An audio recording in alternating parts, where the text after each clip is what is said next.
Hello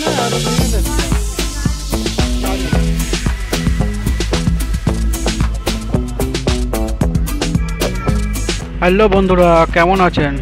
আশা করি ভালোই আছেন। আর গরমে অবশ্যই সাবধানে থাকা উচিত। যাই হোক, গত মাসের একটি ভিডিও এখন আমি আপলোড করছি। গত মাসে আমি ছিলাম আমার দেশের বাড়ি পান্ডুয়া। আর পান্ডুয়া সম্বন্ধে আপনারা সবাই জানেন, পান্ডুয়া হলো হুগলি জেলার একটি মফস্বল শহর আর একটি বড় বাজার, সেটা তো বলার অপেক্ষা রাখে না। আর বাড়িতে কিছু অতিথি আসার কথা ছিল, তাই আমি পান্ডুয়া বাজারে কিছু কেনাকাটার জন্য যাই। তো আমার একটু টেবিল ক্লথও কেনার ছিল, তাই আমার স্ত্রী নিউ বাজার বলে এই দোকানটাই কেনার জন্য বলে। তো বাইরে থেকে খুবই সরু একটি দোকান বা ছোট দোকান বলে মনে হচ্ছিল, গলির মতো। তাই আমি ওকে বললাম যে কেন এত ছোট দোকানে যাচ্ছ, এখানে কী বা পাওয়া যাবে আর কতই বা দাম হবে তার কোনো ঠিক নেই। তো ভেতরে গিয়ে আমি যা দেখলাম তাতে তো আমার চক্ষু চড়ক গাছ।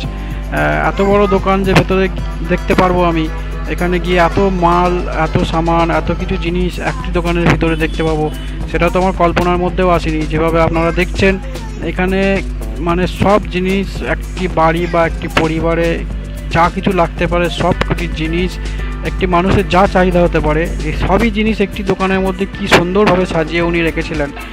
এখানে গিফট আইটেম থেকে আপনি বাড়ির সাজানোর জিনিস, বাড়িতে মানে ইউজ করার জন্য সমস্ত জিনিস পেয়ে যাবেন। কাপ, ডিশ এবং খেলনা, বাচ্চাদের খেলনা, মেয়েদের পুতুল, মেয়েদের মেকআপের সামান, ঝাড়বাতি থেকে শুরু করে, মানে কি আমি বলবো আর কি বাদ দেবো সেটা তো মানে ভেবেও পারছি না। যেভাবে আপনারা দেখছেন এখানে গিফট আইটেম, মেয়েদের জামা, এমনকি মেয়েদের জামা, জুতো, আর মানে ঘর পরিষ্কার করার জিনিস, ঘর সাজানোর জিনিস, মানে মানে মানুষের প্রত্যেকটা মানে দিনের জন্য যা কিছু লাগে, মানুষের প্রতিদিনের যা চাহিদা, সব কিছু এখানে অ্যাভেলেবেল আছেন।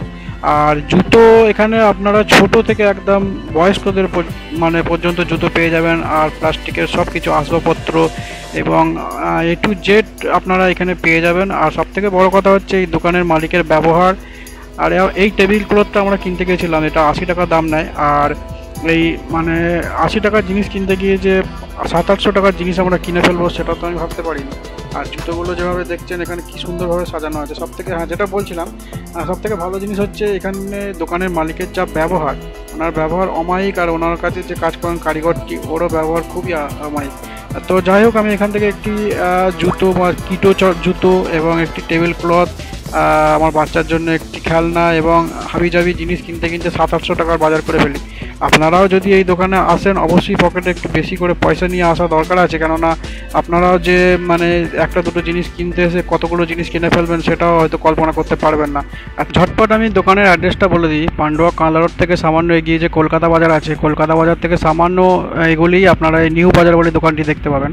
আর ভিডিওর মাধ্যমে যদি আপনাদের সামান্যতম উপকার হয়, তাহলে অবশ্যই লাইক, কমেন্ট করবেন আর শেয়ার করতে ভুলবেন না, এবং অবশ্যই সাবস্ক্রাইব